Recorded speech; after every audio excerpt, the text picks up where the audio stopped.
D'anciennes prophéties de l'Empire du Milieu et des sages chinois insistent et nous mettent en garde sur ce passage très spécial que nous allons vivre avec cette nouvelle année 2024. Ils disent, lorsque le lièvre noir rentrera dans la tanière du dragon vert, de grands changements verront le jour concernant cette année comme nul autre. Or, nous passons bien de l'élément eau de couleur noire à l'élément bois de couleur verte. Nous y sommes. Cependant, les prophéties mettent en garde sur les années du cheval et de la chèvre de feu 2026 et 2027 comme des années de tension extrême pouvant apporter un certain chaos général et destructeur.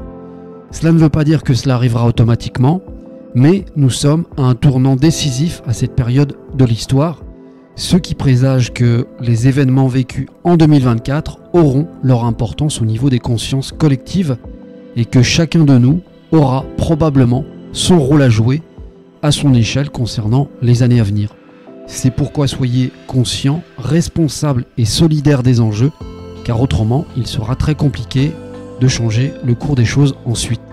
C'est un avertissement sérieux des prophéties chinoises pour éviter que tout dégénère dans les années à venir, car ils sont déjà passés par là et connaissent le type d'énergie par lesquelles nous allons passer, des énergies qui demanderont d'être réactifs pour le bien de tous.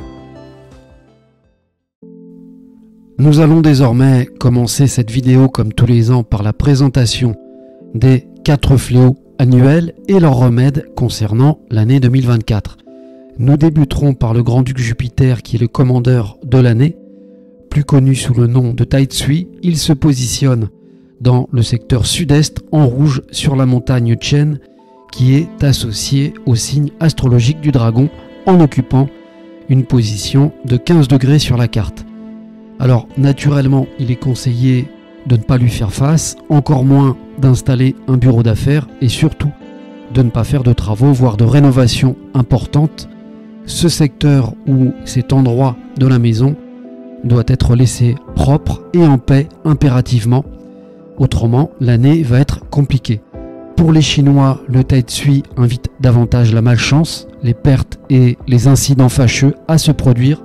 Le remède dans ce secteur est de placer un carillon éolien à 6 branches métalliques. Concernant les 4 signes que je vais citer maintenant, ils devront tous se protéger avec une amulette ou une carte du Tai Tsui. Et je préconise aussi en plus une amulette du coq. Les natifs du dragon seront exposés au Tai Tsui de l'année, appelé Benming Nian. C'est systématique pour tous les signes du zodiaque qui n'y échappent pas lors de leur année. Quant aux natifs du chien, ils seront en opposition cette année avec le Tai Tsui 2024. C'est identique pour les natifs du lièvre et du buffle qui s'exposeront à une relation de blessure et de destruction avec le Tai Tsui de cette année, et je conseille aux natifs de la chèvre de se protéger également, du moins de faire beaucoup plus attention. Quant aux natifs coq, singe et rat, l'année s'annonce sous les meilleurs auspices puisqu'ils jouissent d'une alliance avec le dragon. Enfin, concernant les natifs tigre, cheval, serpent et cochon, ils devraient pouvoir souffler et passer une année plus agréable, même si il n'est pas à exclure des hauts et des bas, comme pour tout le monde. Nous arrivons à présent au fléau appelé Tsui Po, également connu sous le nom de briseur de l'année, qui fait systématiquement face au Tai Tsui de l'année. En 2024, Tsui Po se positionne dans le secteur nord-ouest 1, en vert, sur la carte, sur la montagne Xu, qui est associée au signe astrologique du chien, soit à l'opposé du dragon en occupant également une position de 15 degrés. Tout logiquement, il est absolument conseillé de ne pas lui tourner le dos, au risque de subir toutes sortes de coups bas, de pièges tendus, d'escroqueries, de trahisons, de mensonges, voire de ragots colportés. Du moins, on essaiera de profiter de vos failles. Ainsi, il est bon de se préserver Le remède recommandé est de placer une belle représentation protectrice de votre choix, donc faites-vous plaisir. Passons maintenant à Sanshan ou Samsat, qui correspond à 3 types de malchance touchant davantage la famille et pouvant la rendre misérable selon un concours de circonstances qui s'enchaînent défavorablement tout au long de l'année avec certaines calamités. Cela peut parler d'accidents, d'obstacles majeurs qui se dressent sur votre route et de vols de différentes manières. Sur la carte, il est placé en bleu et se positionne sur 45 degrés, soit tout le secteur sud. Pour cela, il sera bon d'éviter de stagner dans ce secteur et forcément d'éviter de le perturber par du bruit ou des impacts importants dans le sol, notamment avec des travaux conséquents. Le remède conseillé pour 2024 sera de placer un récipient d'eau yin dans le secteur sud.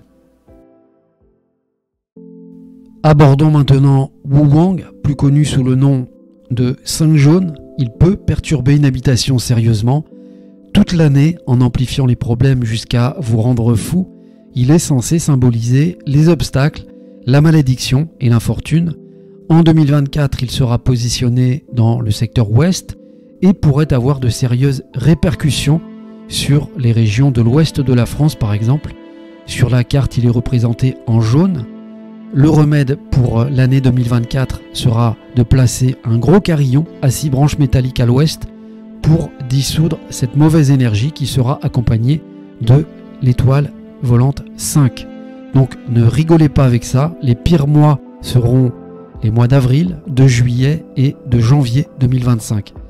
Cependant, on reste sur une affliction du 5 jaune qui reste diminuée, et tant mieux, par le fait que l'élément métal freine la mauvaise énergie de cette terre dans le cycle de production des éléments.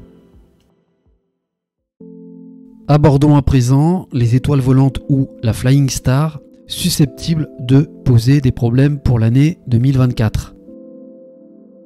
Commençons par l'étoile 2, qui est une étoile symbolisant la maladie.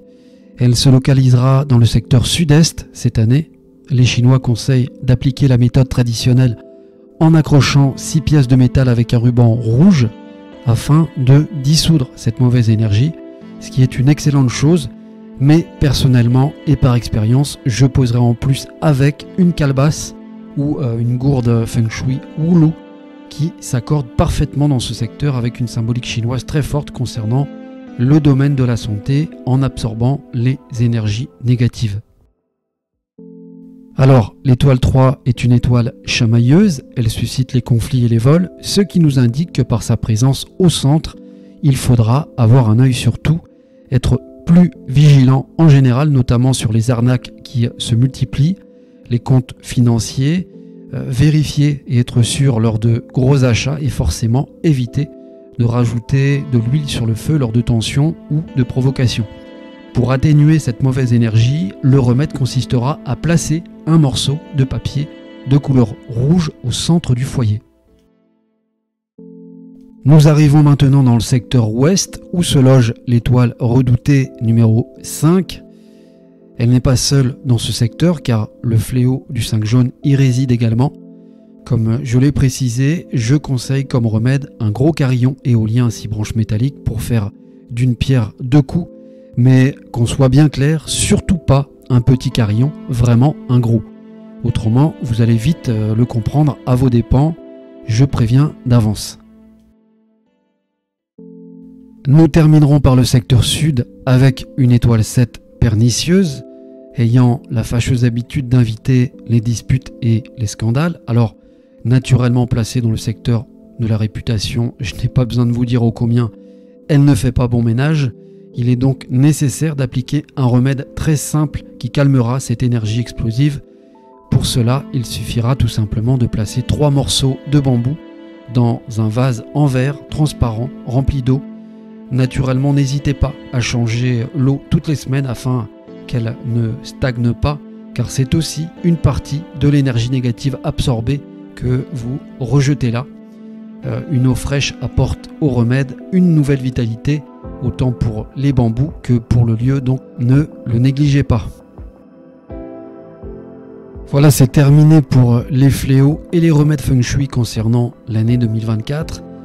Je vous retrouve la semaine prochaine pour la présentation du général Li Qiang qui représente le Tai Tsui 2024 et qui aura son importance car il nous délivre un message très positif pour cette nouvelle année, ce qui est plutôt très rassurant.